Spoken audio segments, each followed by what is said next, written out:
So last, I think we have seen the syntax of a Java file and what goes in a Java file and syntax of the various elements, about syntax for the class, the interface, the enum and the annotation. Okay, and also we just listed down all the 50 keywords of Java. Fine. Okay, so now let's look at that, relate something to the keywords, the syntax of a Java file. Okay, fine. We'd like to look at the reflection API, some part of the reflection API. Fine, what is this reflection API about? Fine, you might hear about reflection API many times.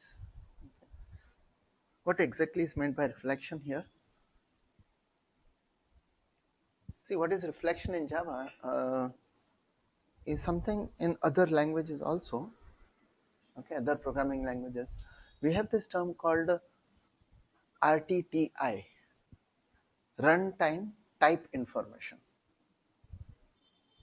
Okay, and that's something which is equivalent in it's a general, a more general terminology, right? What we are looking at.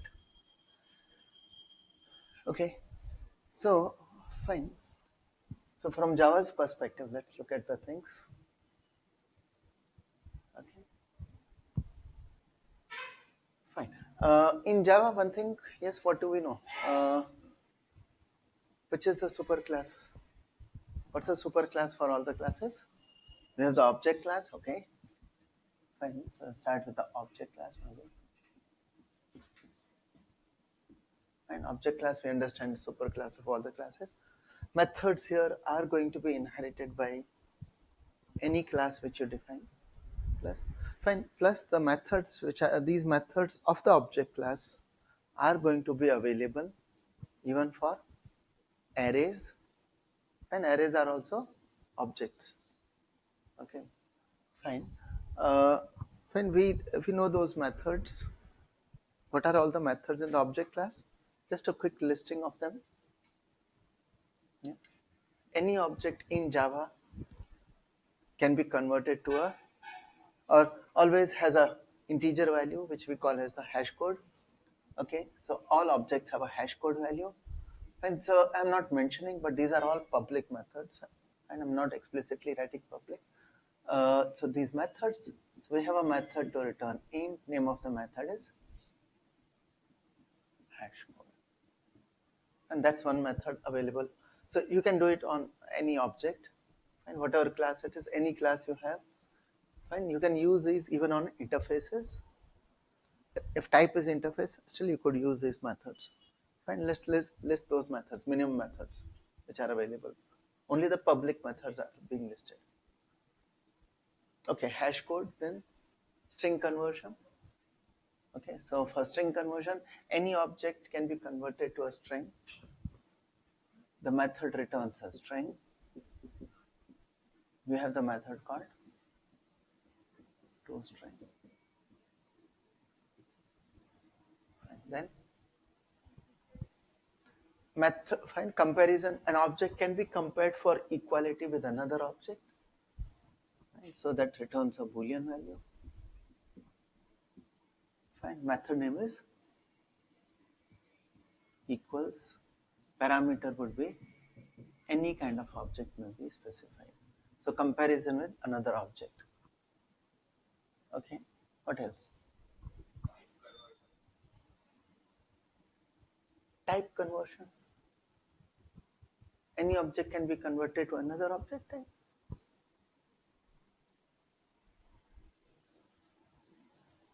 Getting the type of the object. Okay. You want to know the what type of object it is. Huh? What type of object? Type would be represented by all data types in Java. We have some class which can be used for representing any data type in Java. What's that?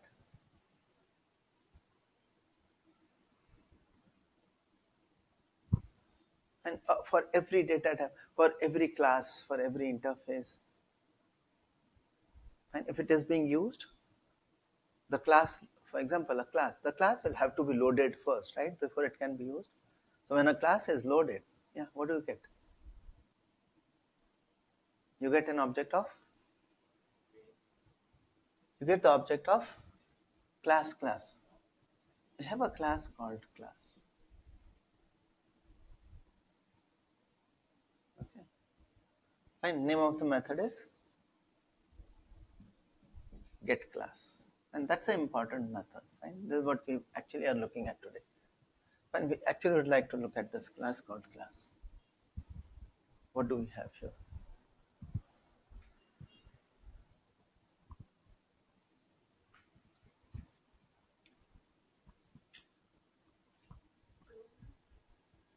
Yeah. Okay. Okay. We have two protected methods as well. So let me mention protected. So we got protected methods, and the type is protected. We have a method to return any object. Fine. A copy of the object. Name of the method is clone. But this has a throws clone not supported exception.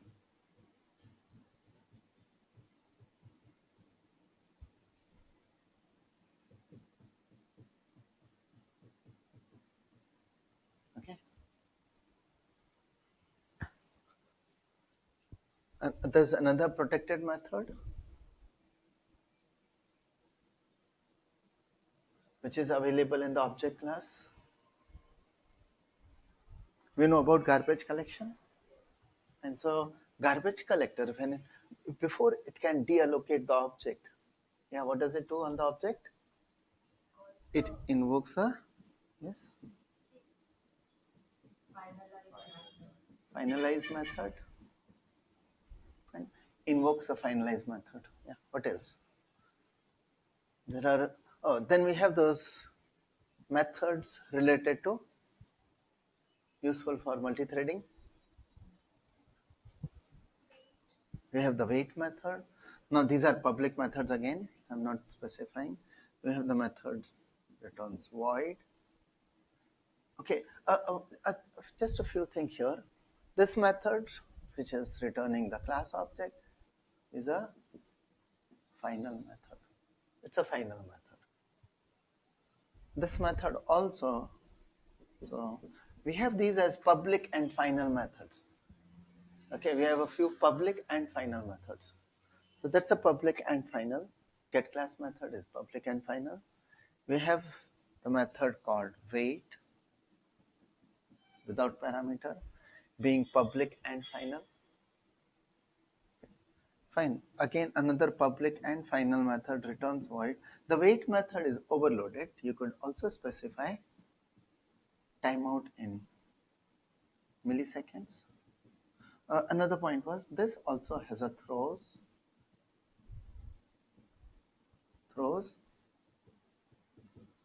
interrupted exception.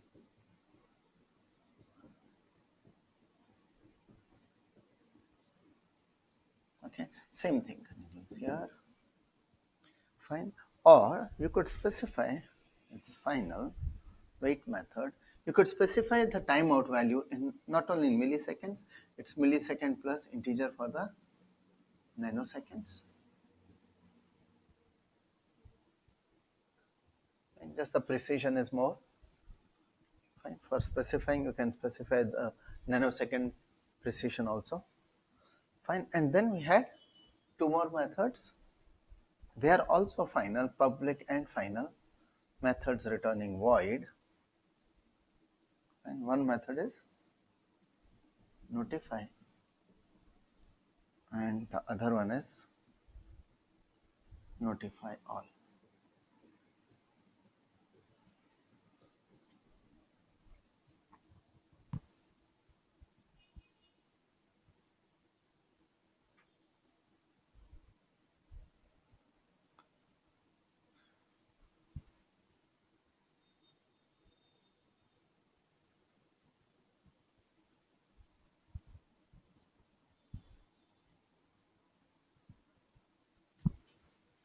Fine. So these are nothing but the methods from the object class. Fine. So anytime you define a class, we know it's always inheriting from the object class. So on any object, these methods can always be used. Fine. Arrays are also objects. So on any array also you could use these methods. And these methods are available also on arrays. Fine.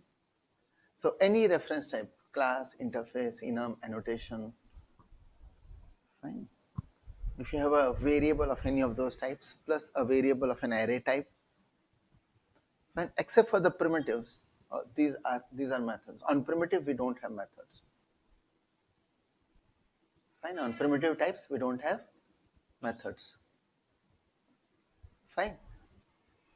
For primitive types, one thing we always know is primitives, they can always be converted into a wrapper object.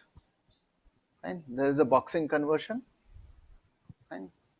There's an automatic conversion from primitive to auto boxing conversion, primitive to the corresponding reference wrapper class, or from a wrapper class to the primitive. That conversion is available. And that auto boxing unboxing conversion is from Java 5.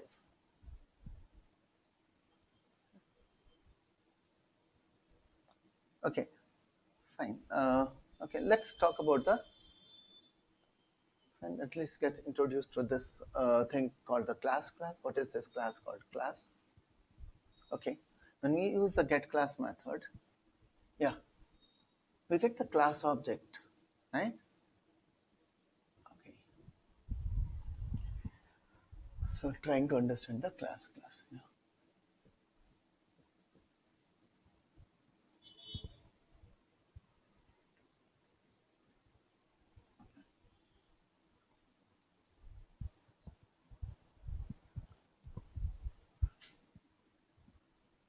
Okay, so let's see what is this class. When we start the JVM, right, we give a class name, Java and a class name. Okay, fine. When we give the class name, what does it do? When the JVM would start, what would it have to do? Okay, so it finds a class file. Yes, it loads it. What is meant by loading it? Loading a class. Compilation is already done. We got the class file. Okay. Before it can search for the main method, it needs to load. It needs to load the class file, right? The dot class file which is there needs to be loaded. Okay. When it loads the class file, fine. You got some class called hello world, right? Now, hello world is dependent on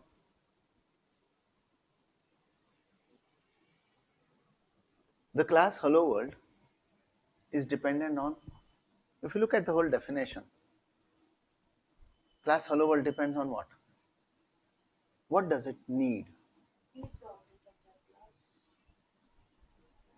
Or do we need the object of hello world?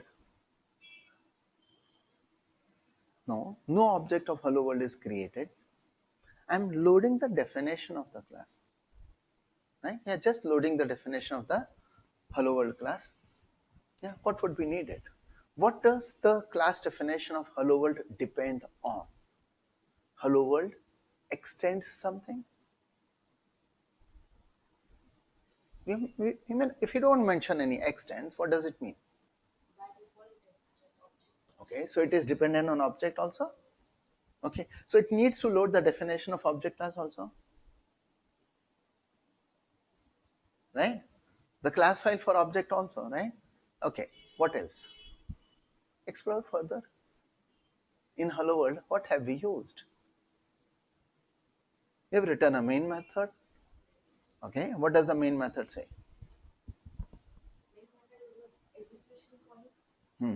No, what does the main method have? Look at the signature. Just look at the definition, the signature. Parameter. What's a parameter? What's a parameter? The type for the parameter. String array. It first needs to also know about a string class also. It needs to load the string class. It will go and look for the string.class file. And then you need to look into the definition of the string.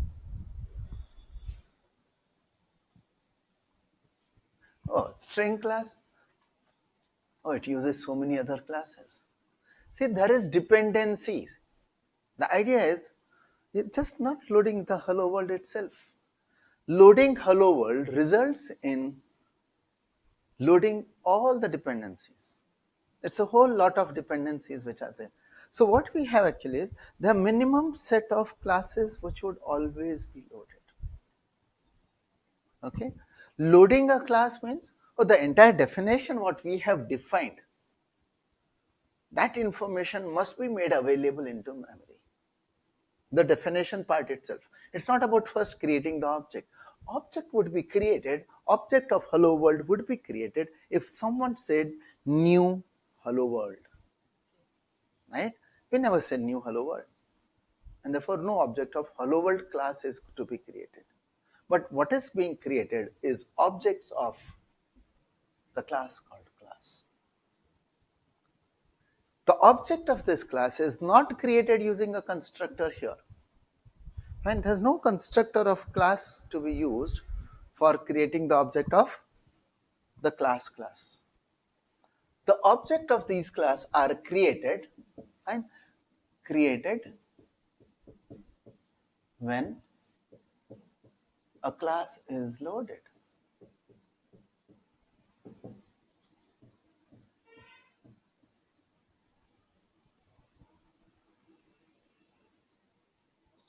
If you load a class, the definition of that class will have to be loaded into memory, and therefore to have that information about the class definition itself, we have the object of the class. Okay, fine. Information about a class is going to be loaded in a object of class. So we got lots of objects of this class.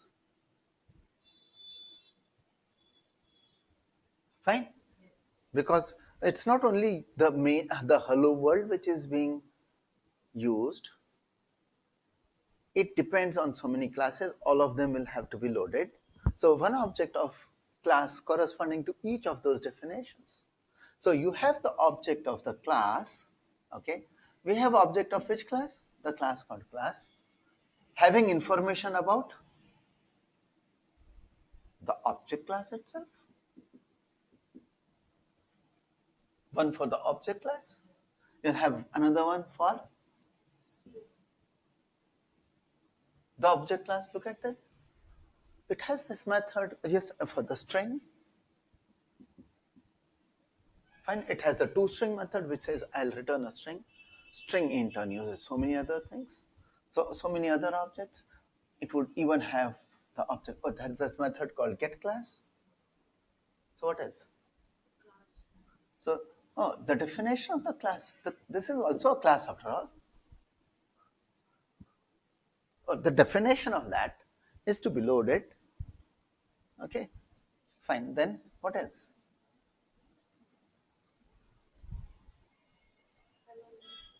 Yeah. Hello world itself. Okay.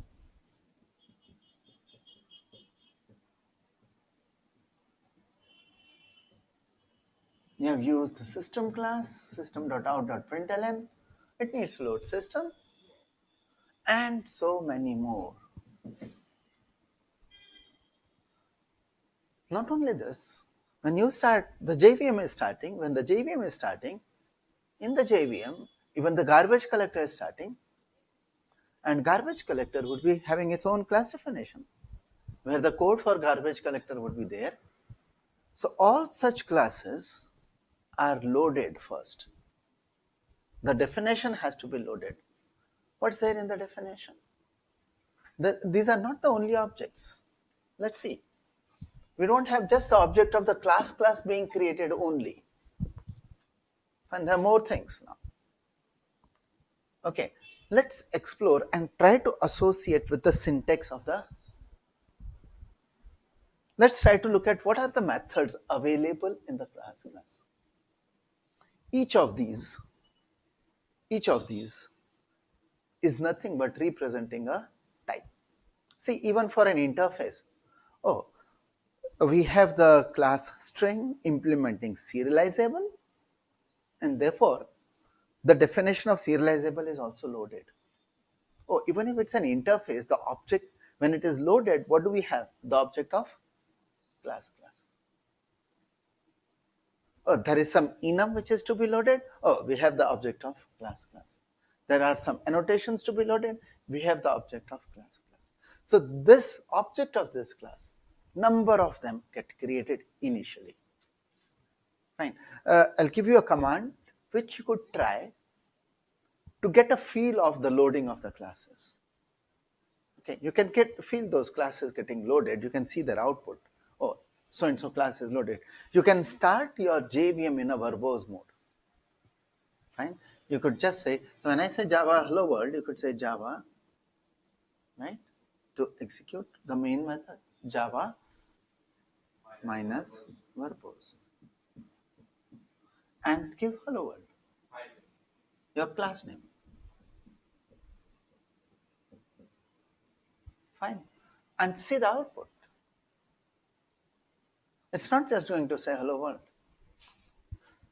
Okay, it's not just a hello world. It's just saying, oh, I loaded this class from this place. I loaded this class. I've loaded this class. It keeps on.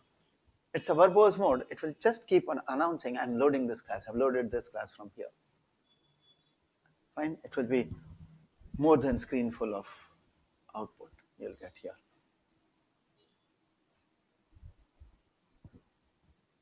Fine. Okay, so now going into, if I have an object of this, every object is a separate, it is representing a different data type. Okay, it's not only that we have the class object of this class called class only for classes, interfaces, enums, annotations. Oh, you even have a class object being created. Oh, you were using what? A string array. String is there, but there is a class object separately even for a string array.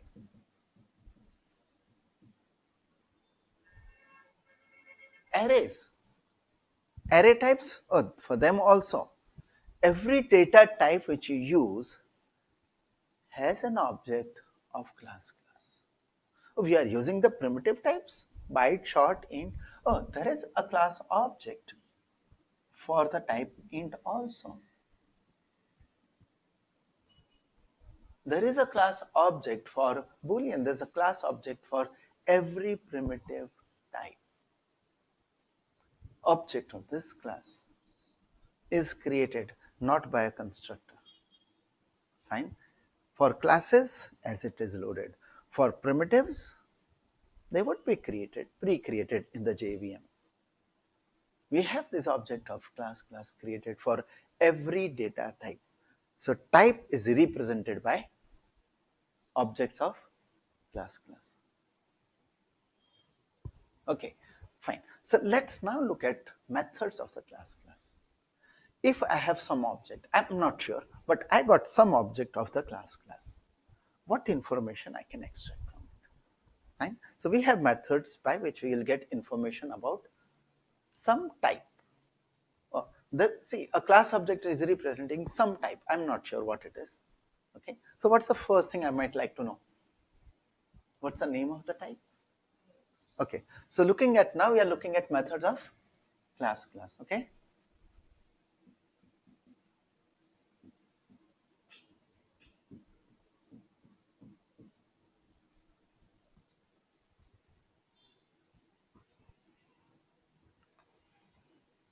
Okay. So one of the methods, yes, these are all public methods which we are discussing here. Okay. So I'm not mentioning public explicitly. So we have a method to return a string.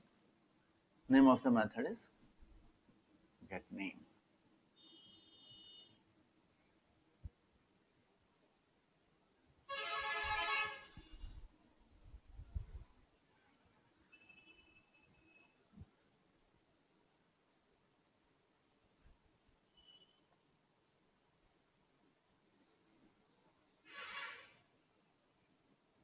Okay, so get name, every data type has a name.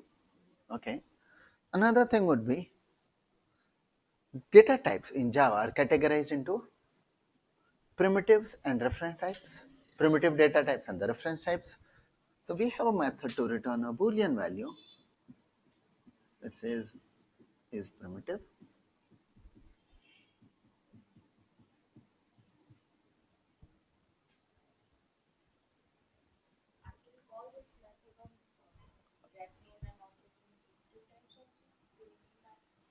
This method can be called on object of class. Oh, getting the object of the class. How do I get the object of the class? That would be the first thing, right?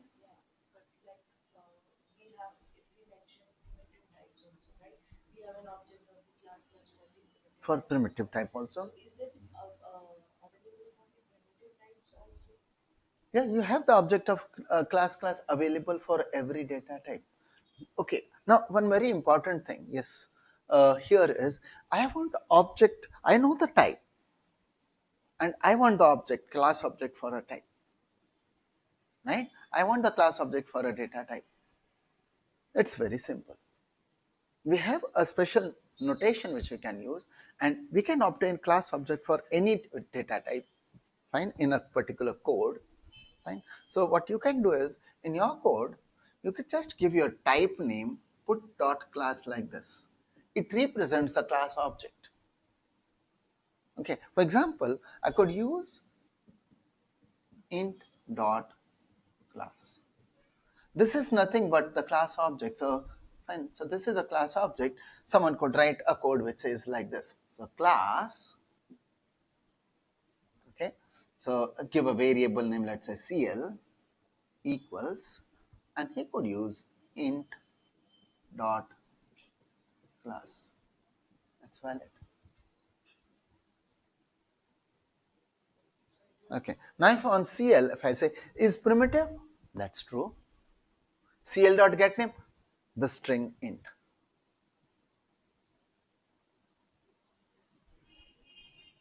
Fine. Class object for any data type. Fine. You could say string dot class. You could say int array dot class. Arrays also. Type name dot class gives you a class object.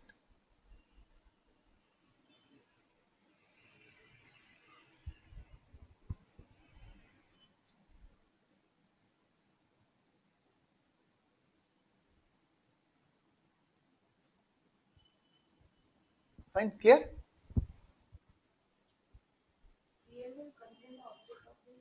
CL is your object for, of whose type is class. But which class definition? Class definition for int. Which type rather, not class definition. Which type? The type is int. So that's another way. Fine. I've got some object. Obj. I'm not sure how it has been assigned. It could be an object of say any particular class. It could be an array object also. I can assign anything to object. Fine. So another way to obtain the class object would be class cl1 equals obj dot get class.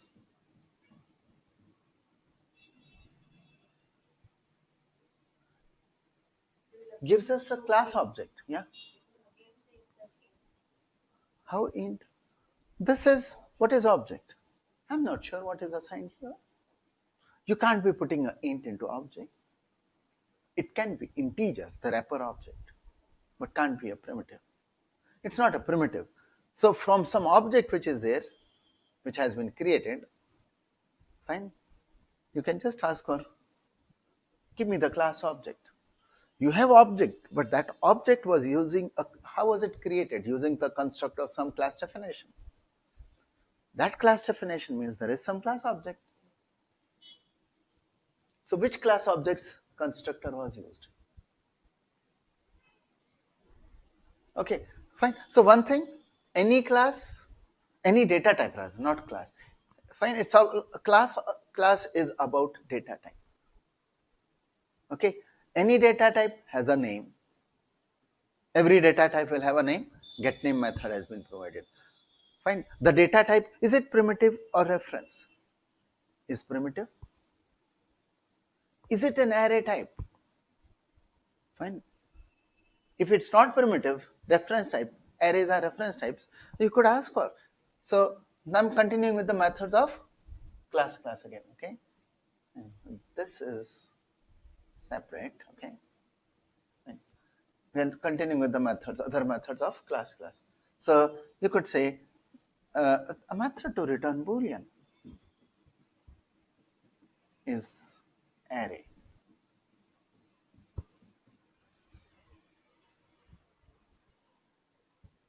Fine. If it's an array of what? It's an array of something, right? And if it's an array, it has to be an array of something. So that something, so it says, I'll give the method name. The method says get component type. Yeah. What's a component type? It's an array of something, right? What will it return? What's the return type?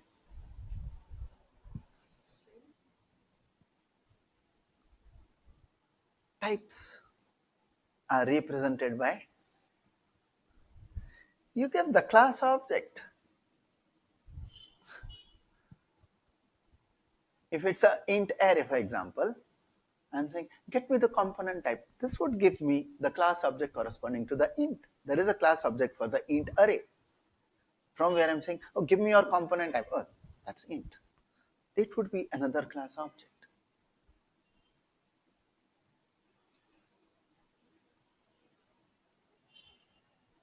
Fine. Now, reflection here primarily used with class definitions. What we have used is, we have just seen methods. Okay, every data type, class represents a type. You have a name. You can distinguish primitive and non-primitive. You can distinguish array type, non-array type. If it's an array type, getting the component type. Okay. If it's a class definition, let's say, we even have methods, more Boolean methods returning Boolean. Is interface, is this an interface? So I can make a distinction, it's a class or it's an interface. Is it an enum? Such methods are available. Lot of methods are there. Fine. Let's now try to relate with our syntax for a class definition. Yeah. So in the class definition, yes, how did we write? We have, what do we have? First, the modifiers. First thing is modifiers. So we even have a method called get modifiers.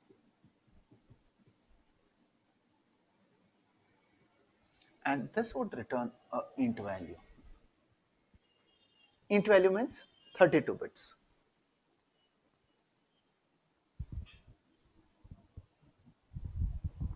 Fine.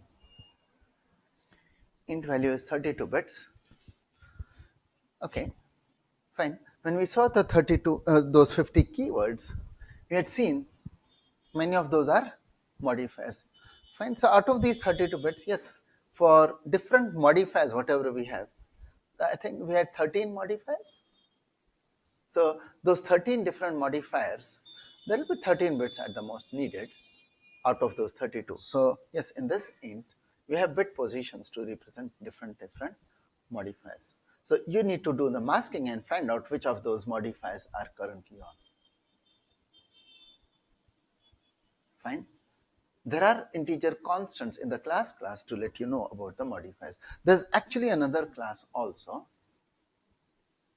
which is not, this class is in which package? Java.lang package, the class. But we got a separate package, so I'm putting it here. We have this package called java.lang.reflect, in which Say that every modifier is specified by some bit in Java itself, No, no, no. When I say get modifiers, it is returning me a int value. Int has 32 bits. So in these 32 bits, there are some bits. For example, there is a separate bit for public, there's a separate bit for private, there's a separate bit for static, there's a separate bit for abstract, there's a separate bit for final. These are different bit positions. So whichever this class which you are having, on which you are calling the get modifiers, oh, this is a public class, that public bit would be on in the int. The bit corresponding to the fine. We have bit positions for various modifiers. Fine. And there would be an easier thing to work with, okay, to exactly know their names and everything. If you use if you use the class, so we have a class to help a helper class for this, okay. In the java.lang.reflect package, there is a class called modifier or modifiers. I'm not sure. There's some, fine, you can check exactly what it is. But this has methods where you can give a int and come to know the Boolean values. Fine. And lot of useful methods would be available in the modifiers class related to this int. So after getting using the get modifiers, you can use method from modifier class to get information about the modifiers, those bits. Fine. Helper methods are there. Okay. So modifiers would have static methods. The bits is this one, but then, oh, whether public is on or not, what is the position for the public, use that one. That has helper methods to help you out with that. And so look at the API documentation for modifier class. Okay, so syntax is modifiers. Next part, then the keyword class was there. Fine, anyway, it's a class definition. Then name, get name method. Okay, just track down the whole of the syntax. What's the next part? After the class name, what do we put? Optional. And that's modifiers. Static and all those things are modifiers. Okay. Extends keyword. What does extends mean? For a class definition, you are specifying superclass. So in this class, okay, for this class, what's the superclass? So we have this method called get superclass. What will it return? What would get superclass return? Why the name? Why just the name? It gives us the entire class object. Oh, there's a separate class object.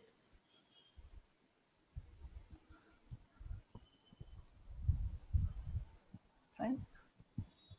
You get the superclass, okay? And see, relate this to the syntax.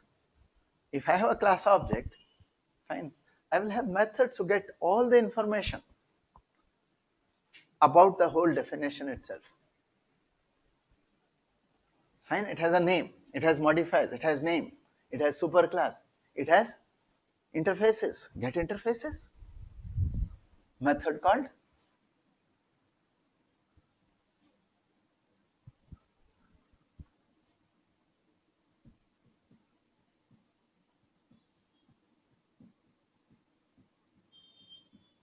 what would it return? Get interface. It's not one, it's multiple. What would it return? It would return array. It would return an array.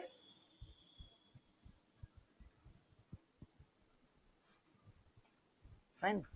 For every interface definition, there is a class object. Oh, that's here's the array. These are the interfaces. Next, members of a class. What are the members? Variables. Okay. We have a method called, now, we have this method called get Okay, there are various methods. I'll use one of them. That's so many methods, but here I would like to relate with exactly what is there in the definition which I have given. So, get declared fields. We have a method called get declared fields, and it returns an array of field.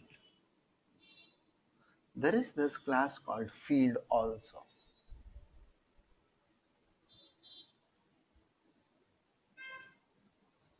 We have a class called field.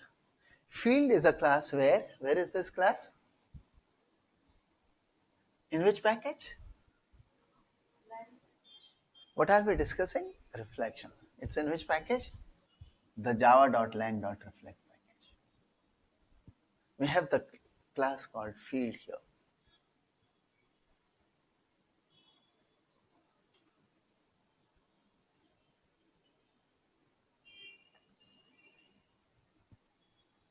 Okay, I'll put a few more methods before going into what is there in the field. Yeah, we need to discuss, even get a feel of what is there in the field also. Yeah, fine. Okay, get declared fields returns a field array. What else? So we had variables. What else? What are the members which go in a class? Yeah, we had the methods. So we have a method called get declared what? Methods. And what do you think it returns? Method array. Where is the class called method?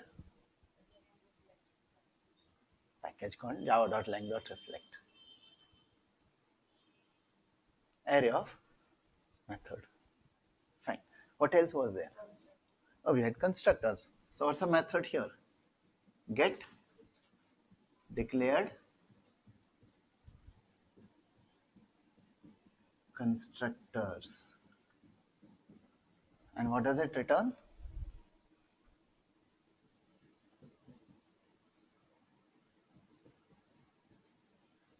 Array of constructor. We have a class called constructor as well. And then you will have the nested classes. Get declared classes. What will it return? Class array. Others are data types. Get declared enums. What will it return? Class array. See, we were looking at the syntax. It relates to that. The methods of class, which you have declared. You could use a method called get methods. We have a method called get fields. When I say get fields, when I say get methods, I'll get the public ones, which are available. Would even include the inherited ones.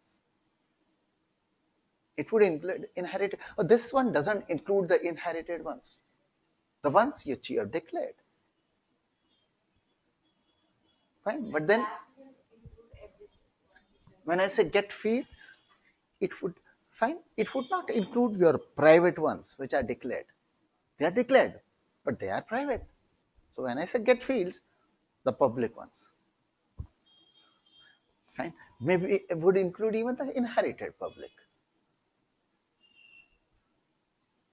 Declared is exactly what you have declared, the way you have defined the class. That would not the inherited ones.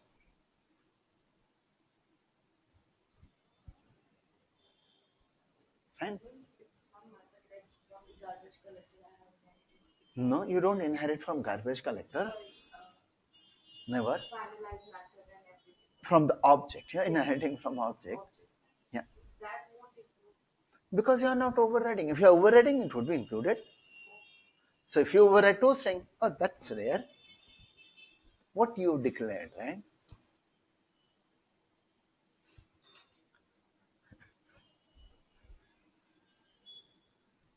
Clear?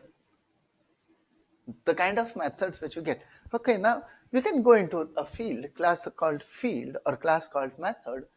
Fine, let's say, let's go into the class called field first. Okay, like this, there'll be so many other methods. Fine, but then going into the class called field, let's see. So for field, look at the syntax of the variable declaration. What was the syntax? Every variable has a type. What was the syntax? Modifiers. First thing was modifiers. So we have a method called so field. Now, that's the whole entry, right? The variable entry. One variable which you have declared is one field. Fine. And then we have the method called so if I say get modifiers, it returns int. Get the modifiers. Okay. Yeah. Then everything has after modifiers. Next thing was the type. Get type would return type. Type is always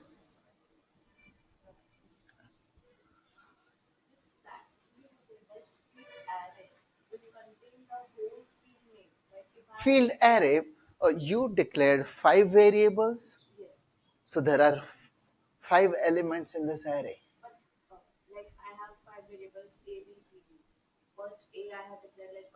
Okay. Fine.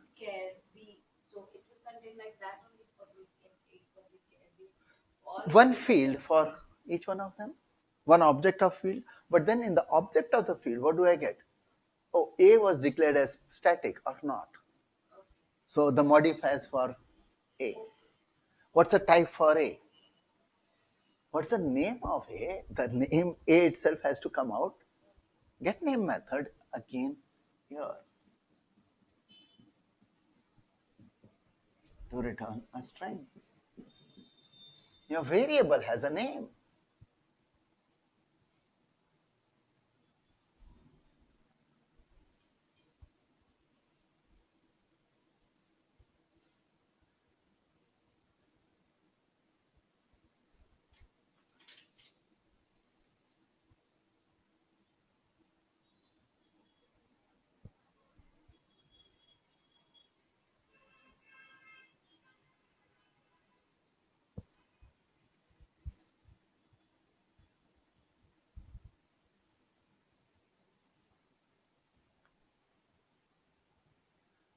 Fine. Then it has methods by which at runtime, if you have an object of this particular class whose field you have taken, you can ask it to change the value of this field A. Or you can ask to what is the value of this field in this given object of the class.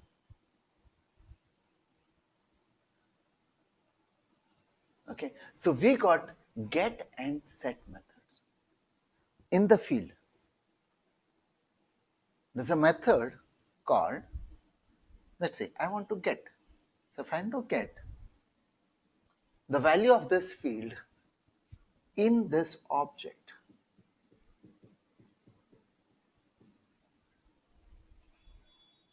it would return an object.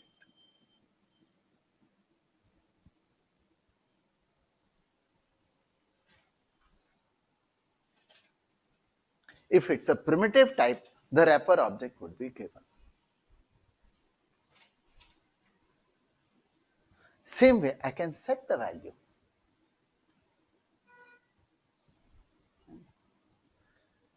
Get value or get method. Exact method name will need to verify from the API. But we have get and set methods to be able to get the value of this field in a given object of that class. You created an object of your class, fine, and then you can, fine. Yeah, so you're not hard coded anything. See, this is, I was mentioning runtime type information.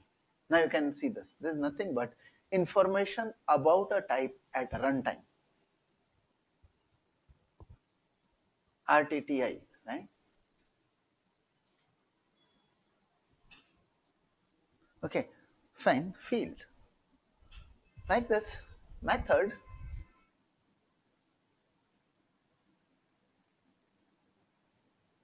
if I look at method, yeah, and there are other methods here.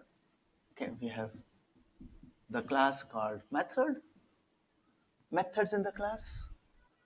This one, get modifiers, again appears here. For a method, get, you will have a method to return get return type.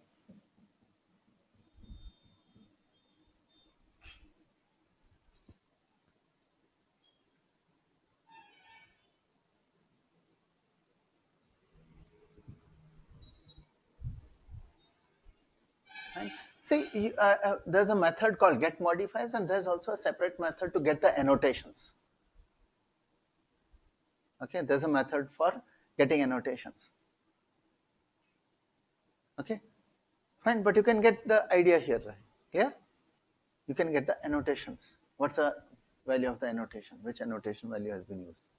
Okay, fine. Same way, get return, fine, get modifiers, and that's here. Get return type, get name,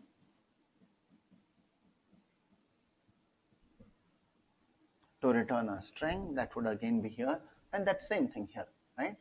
This one again goes here, fine. Then get parameters would return array of class, parameter types.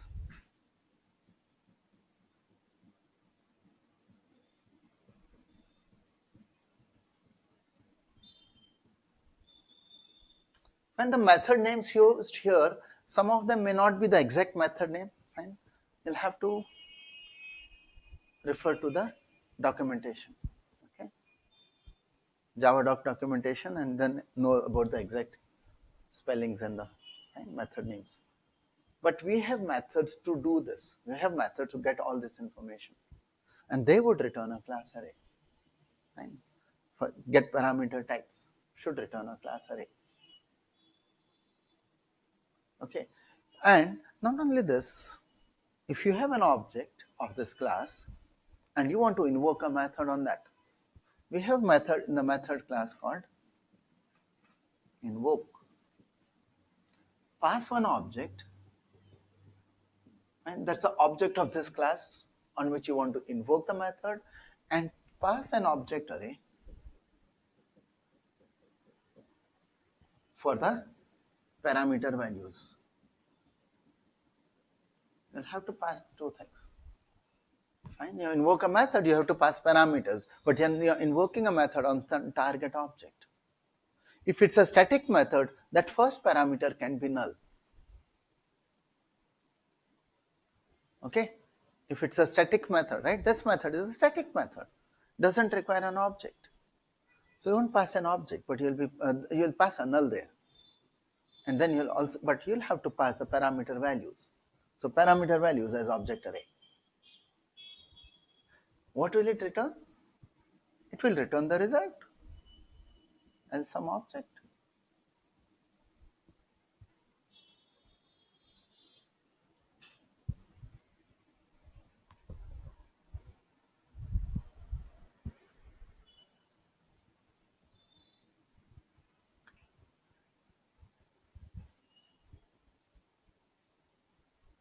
Fine.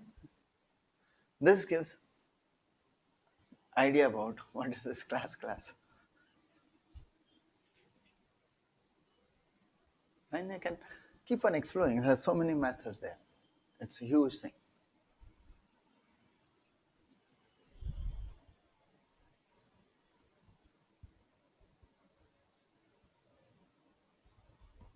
Clear? The class called class. And for every data type, there is a class called class.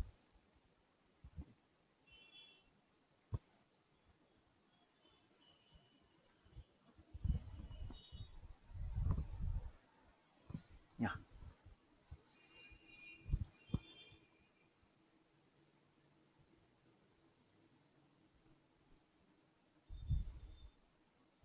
And so this is one.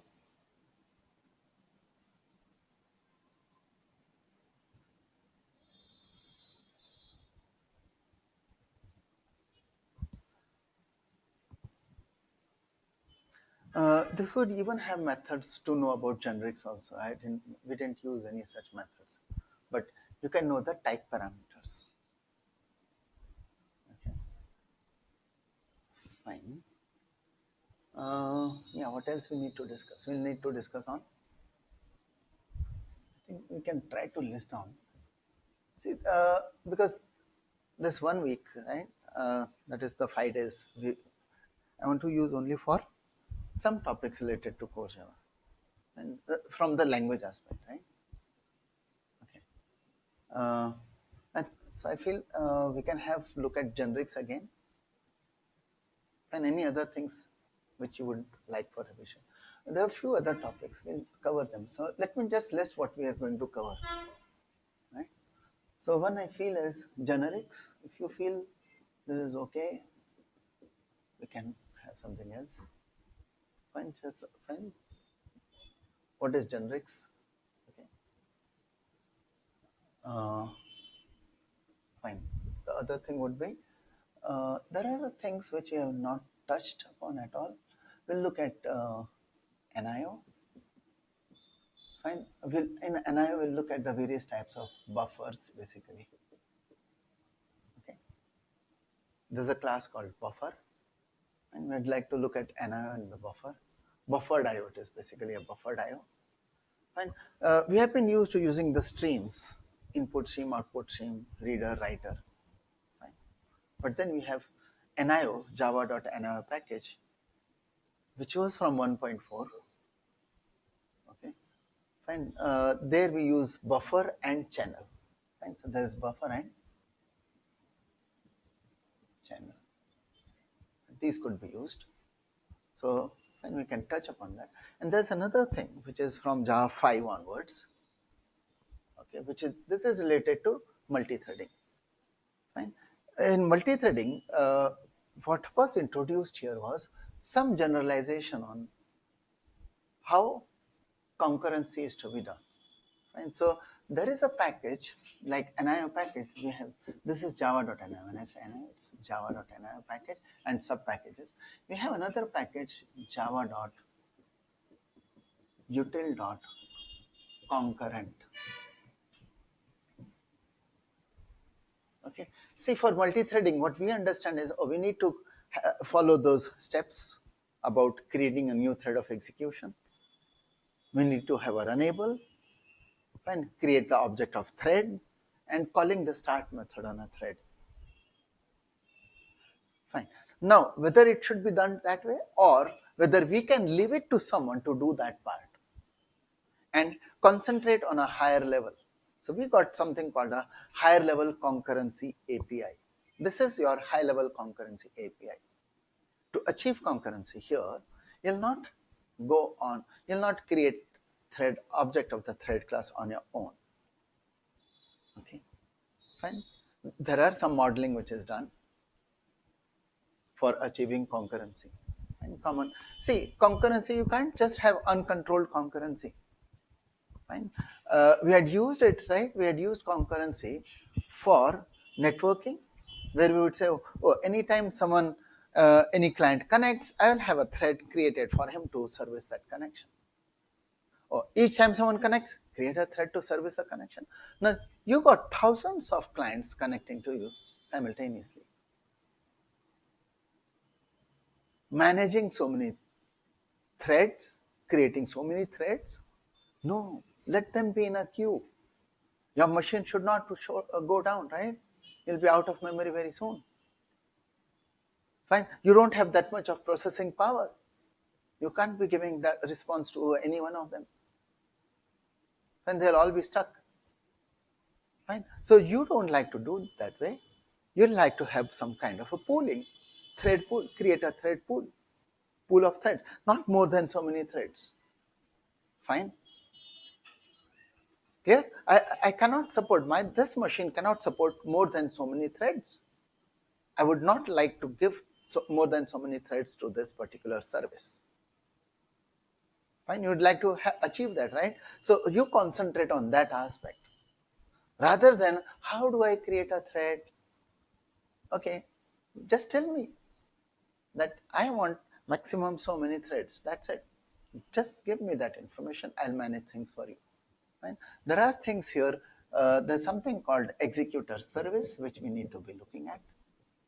So there's another way for achieving concurrency rather than using the thread class. So we have the executor service. Fine. That's something, and the various kinds of executor service, executor service. Fine. That's something which we'll also touch upon. Right? So these are the things which we'll touch upon before we actually move to the topics of advanced Java. Fine. I'm putting this. These are also advanced topics, but fine. But putting them in the part related to the Java language. Fine. Then we'll move towards the uh, RMI network. Fine. And HTTP protocol and servlets, JSPs, and all those things. Before we move to that, yeah, we'll look into these things. Fine. Uh, yeah, any other topic you would like to include? I would expect you to know the collection framework, java.util package. Fine. Collection, set, map, list, using list, set, map. At least these three things. Fine. That should be clear. Okay, so that's expected.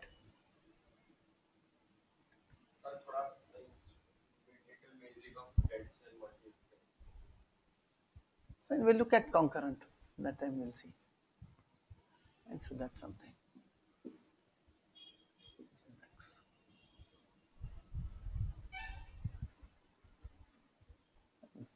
These are interesting things, basically.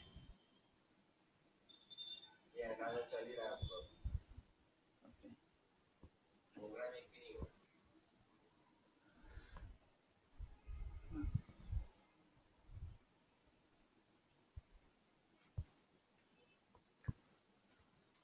Okay. Yeah. We'll continue tomorrow. Fine. ठीक है.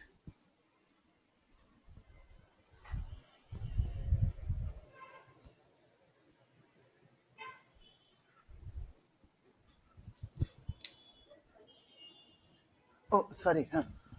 We'll be continuing on Monday. Next is on Monday. Sorry.